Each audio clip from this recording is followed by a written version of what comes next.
Welcome to Faith Over Fear, the Christian Pregnancy and Birth podcast. I'm Natalie Portman, a wife, mama, birth doula, and childbirth educator. And I believe God has a better way for us to experience birth, one without fear, striving, or self-glorification. If you're ready to stop feeling overwhelmed and instead trust the Lord more deeply in pregnancy, birth, and motherhood, you're in the right place. Here you'll find inspiring birth stories, biblical encouragement, and practical wisdom to help you walk in faith over fear during this beautiful and challenging season. Now let's get started. Well, hello there, and welcome back to the podcast. Today, we're talking about something I have found absolutely fascinating as a doula. We're talking today about labor pain.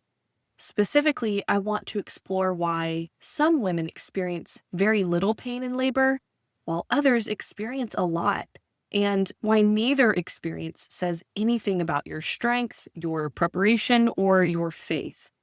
So as a doula, I've seen labor pain exist on an extremely wide spectrum. I've supported mamas who describe contractions as intense but manageable, women who feel completely overwhelmed by early labor, and then some women who are genuinely shocked by how little pain they experience. And I've seen women with nearly identical birth plans and environments have very different internal experiences. And that's what makes this conversation so important, because comparison sneaks in so easily, doesn't it? After birth or even during pregnancy, women might start asking themselves these types of questions. Well, why was hers easier? And why couldn't I handle labor like that? What's wrong with me? And my hope is that this episode brings you relief and that it replaces comparison with understanding and shame with compassion. Because the level of pain you experience in labor is not a reflection of your worth and certainly not of your faith. So one of the most important things I want you to hear is this. Labor pain is not binary. It's not simply unmedicated versus epidural. It's not strong women versus weak women. It's not faithful women versus fearful women. Labor pain exists on a spectrum, and again, that spectrum is very wide. Two women can prepare equally as well, labor in very similar environments, and both deeply desire the same type of birth, but still experience labor very differently. And again, that does not mean that one did it better. It means bodies are different. And the labor story that the Lord has for each of us is so unique. And then there are so many reasons why pain varies in labor, and none of them are moral or spiritual failures. So physically, things like your pelvic shape, nerve sensitivity, the baby's position during labor, these things matter more than we often realize. And a baby who is positioned just slightly differently can create a totally different sensation in the body. Hormones play a huge role in this too. Some women naturally produce higher levels of endorphins, which help buffer that pain sensation and interpretation. And then stress and fear can also interrupt that process, even in women who are very well prepared and deeply desire, say, like an unmedicated birth experience. So let me give you some more concrete examples. So a baby who is facing forward, where their spine is closer to your spine, we often call this OP or sunny side up. This can create some intense back pain, sometimes referred to as back labor. And that's a completely different sensation than a mom who's laboring with a baby that is more well positioned. And then also a woman with a wider pelvic outlet might experience labor very different than a mom with a more narrow pelvic shape. Neither mom did this right or wrong. How could she change the shape of her pelvis? You can't. And then also some women have more nerve density in the cervix or in the pelvis, meaning they genuinely feel sensations differently. And then there's also things like the cervix itself, where some women have cervixes that efface and dilate gradually over days and well before labor begins, while others experience a lot of cervical change all at the time of labor. And that can certainly lend itself to feeling more intensity, in the labor experience if all that change is happening at once very quickly. And then there's also this emotional and neurological piece where pain perception is closely tied to our sense of safety. So feeling supported, unrushed, trusting the process, that can genuinely change how sensations are experienced. But even with all of that in place, bodies still respond so uniquely. So preparation absolutely helps with coping, but it is not a guarantee for a specific sensation level, if that makes sense. And I think that's something that would be so helpful to remind yourself as you reflect either on a past birth experience or as you prepare for a future birth experience. So you can do all of this fear work, releasing anxiety to the Lord, building your faith, trusting your body, but then still find the labor is incredibly intense. That does not mean that you failed in your mental preparation, because faith doesn't remove sensation, but it does change how you perceive it. And then on the flip side, you can be very fearful going into your birth experience and have a very manageable experience. Your fear didn't create your pain level, and your faith didn't remove it. So God is sovereign over both the emotional states that I mentioned here, and again, how you physically perceive that. So they don't always align in the way we expect.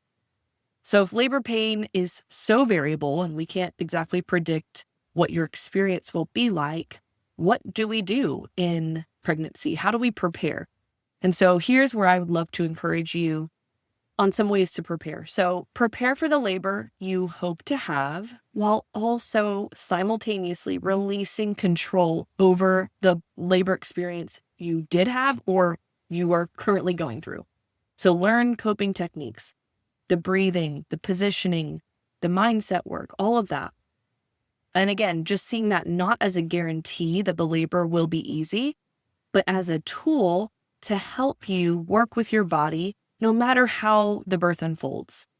Build your faith and address your fears, knowing that peace in labor isn't about the absence of pain, but about the presence of God. Practice surrendering the outcome to the Lord even now in your pregnancy, so that surrender feels more familiar when you're in the thick of labor. And just remember, your preparation is never wasted, even if your labor does look different than how you are planning it to look. Because the goal is not to achieve a specific pain level sensation. The goal is to steward your birth faithfully, whatever that looks like for you.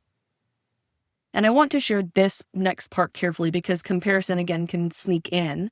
But I am one of those women who experience labor on the lower pain side of the spectrum. And sometimes I will have a client say to me, especially if they know my birth story or kind of like my experience personally, they might say something like, well, I don't know how you did this without an epidural.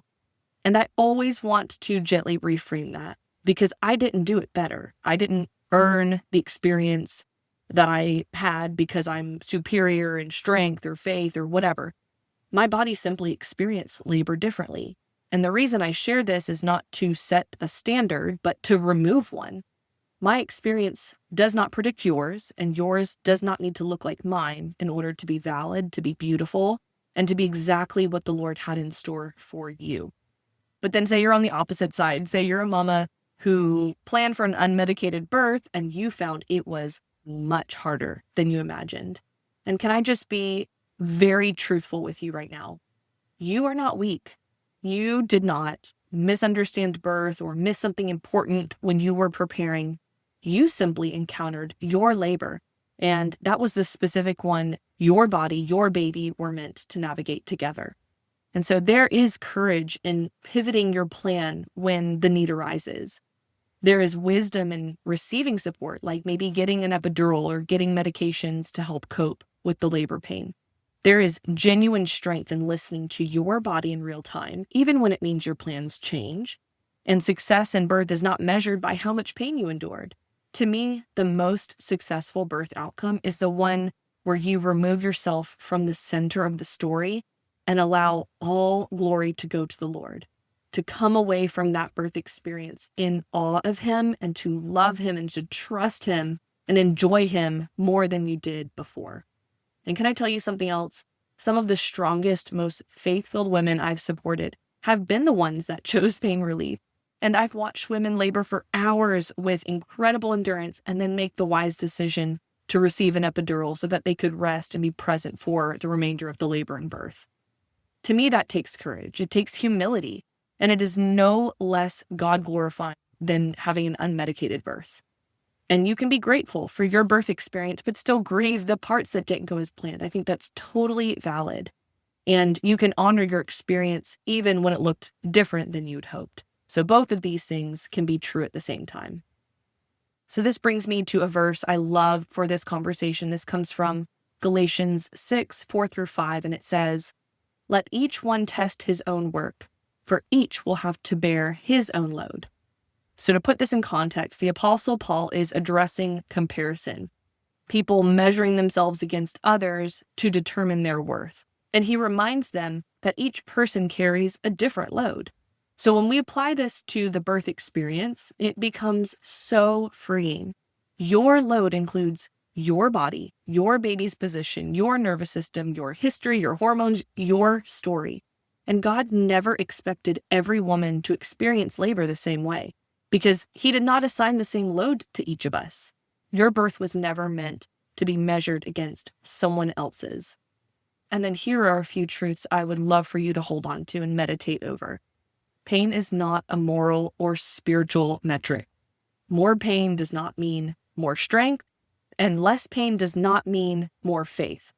Receiving help when you need it is not failure, it's wisdom. Comparison steals peace, and it rewrites our memories through the lens of shame and keeps us stuck examining ourselves when the experience isn't meant to keep us thinking about ourselves. God calls us out of comparison not to limit us, but to free us. Your birth story stands on its own before him, and he is worthy of honor exactly the way it goes. So how do we break free from comparison? We start by changing the questions we ask. Instead of asking, "Why was hers easier?" ask the Lord, "What are you teaching me through my specific experience?" Instead of asking, "What did I do wrong?" ask, "How did God meet me in this?" And then finally, instead of asking yourself, "Was my birth good enough?" ask, "Did I honor God with the choices I made?" We also choose carefully who we share our stories with and how we listen to others' stories. And if someone's birth story is stirring up shame or comparison in you, it is okay to might need to spend more time to process your own before you're ready to hold space for their story. And when you do share your own story, do it without apologizing, without justifying, and without needing validation from others. Your experience stands before the Lord unique, and that is enough. And so now I would love to wrap up today's episode by just saying a quick prayer for you. Lord, I pray for the mama who's listening right in this moment. You see her body, you see her baby, her heart, and you know her story. And you know the load that she's carrying, physically, circumstantially, emotionally, and spiritually. I pray that you would help her release any comparison and just receive peace that comes from you. I pray that you would remind her that her birth is not a test that she needs to pass, but a sacred experience we get to meet you in. I ask that you would give her grace to honor her body and the wisdom to trust in the journey ahead, and also just the freedom to walk confidently in the path that you have set before her. I ask this all in your name, Jesus. Amen. So if you're listening and you're realizing just how unique this birth experience really is, I want you to know that you don't have to navigate that alone. Through virtual birth support, I have the incredible privilege to walk alongside you in your specific experience, offering education, emotional support, faith-centered encouragement, and just reassurance that your body and your birth don't need to look like anyone else's. And there is no pressure to birth a certain way, only to steward to the best of your ability as an act of worship to the Lord, your baby, your body, and your unique circumstances. So I would love to support you in that journey. If you're interested in learning more, visit the link in the show notes to hear more about virtual support with me or any of my other services like childbirth education or my 30-day devotional. I pray today's episode blessed you, and I will see you in the next episode. That's it for today on Faith Over Fear, the Christian Pregnancy and Birth podcast. I hope today's conversation encouraged your heart and equipped you to trust God more deeply in your pregnancy, birth, and motherhood journey. Hey, before you go, I want to gift you with a freebie. I've compiled some of my most popular resources inside the Christian Mama Birth Prep Library. It includes practical birth prep handouts, such as the labor positions cheat sheet, birth preferences checklist, and provider questions guide. You'll also get exclusive discounts and even a worship labor playlist to bring God's peace into your birth space. To get instant access, simply visit faithoverfearbirth.com or click the link in the episode show notes to sign up. You'll receive immediate access to these valuable resources created just for you. If today's episode blessed you, please subscribe, leave a review, and share it with some other mamas who could use this encouragement. Your support helps more women find this podcast and embrace faith-filled birth and motherhood. Let's keep choosing faith over fear. Bye-bye for now.